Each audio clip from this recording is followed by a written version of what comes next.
Salam, peux-tu rappeler l'importance de l'interdiction de la musique? L'importance de l'interdiction de la musique. La musique, à savoir les instruments de musique, c'est interdit. Quand on dit la musique, on parle des instruments. Parce qu'il faut savoir que le chant en soi n'est pas interdit.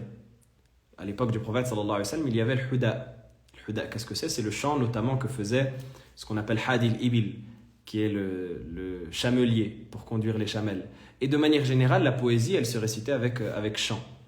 Donc ce qui est interdit, c'est les instruments de musique, ce qu'on appelle alat ou tarab.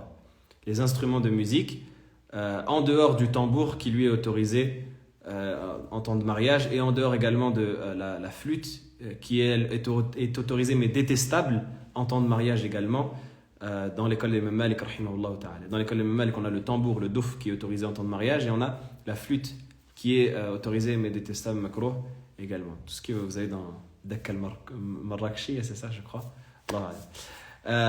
Donc en tout cas, la musique en soi, les instruments de musique, c'est interdit. Et la raison de l'interdiction, l'une des hikam de l'interdiction, plutôt que de parler d'illa, l'une des hikam des sagesses derrière l'interdiction, c'est que la musique, elle en remplit l'esprit de la personne qui l'écoute lorsque elle se fait avec des instruments de musique en particulier. Parce que les instruments de musique, c'est cette mélodie, c'est tout ce chant-là qui accompagne la mélodie des instruments, qui va faire que ça va remplir l'esprit de la personne. Et on voit que les personnes qui sont portées vis-à-vis des instruments et qui sont dans ce domaine-là, eh bien, ils sont absorbés totalement par cette chose-là, au point où dès qu'ils ont un air, ça reste dans leur tête constamment 24 heures sur 24 pendant très longtemps, et ça devient une obsession. Et ça devient une obsession qui comble cet esprit-là qui doit en grande partie et en majorité être consacré plutôt à l'évocation d'Allah subhanahu wa ta'ala. Et même ceux qui disent oui, mais moi je fais de la musique pour me rappeler d'Allah et j'évoque Allah, même ceux-là, généralement, la musique, elle prend le pas. Elle prend le pas sur ce qu'ils prétendent. Ils prétendent, hein, ça ne veut pas dire que c'est justifiable ou justifié, pas du tout.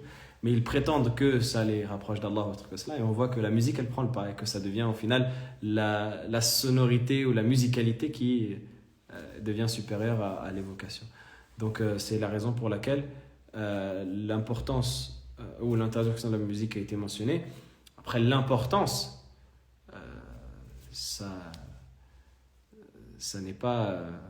c'est un péché. Il faut dire que c'est un péché.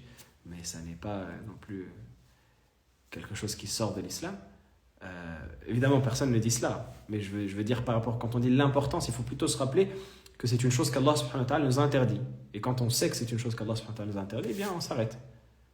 Là, c'est tout. Allah subhanahu wa ta'ala nous interdit cela, on s'arrête. Pourquoi est-ce que je dis cela? Parce que quand on dit l'importance de l'interdiction de la musique, c'est comme si derrière, s'il n'y avait pas ce danger-là, eh bien on pourrait y recourir et on pourrait l'écouter sans problème.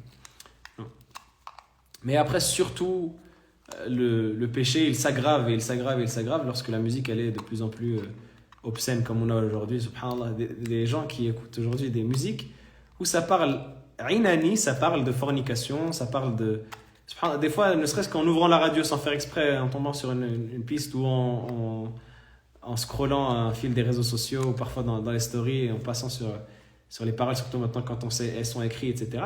Des gens qui affichent cela, des gens qui affichent le fait que ça parle de fornication, ça parle de drogue, ça parle d'alcool, ça parle de je sais pas quoi. Mais inani en termes extrêmement explicites, de la chose la plus vulgaire, la manière la plus vulgaire dont ça peut être dit. Et il est là le matin et il écoute ça et lui, il est mrtah, il est comme ça, il est cool avec les écouteurs dans les oreilles, à fond le matin, à 8h du matin en partant travailler. Et après il te dit oui, mais moi, la musique, ça prend pas plus de place que ça dans ma vie. Hein. Je fais mes salats, j'évoque Allah. Et à 8h du matin, qu'est-ce que tu penses à mettre dans tes oreilles lorsque les oiseaux ils font le tasbih et les gens pieux ils sont restés après le fajr pour faire adkar al-sabah?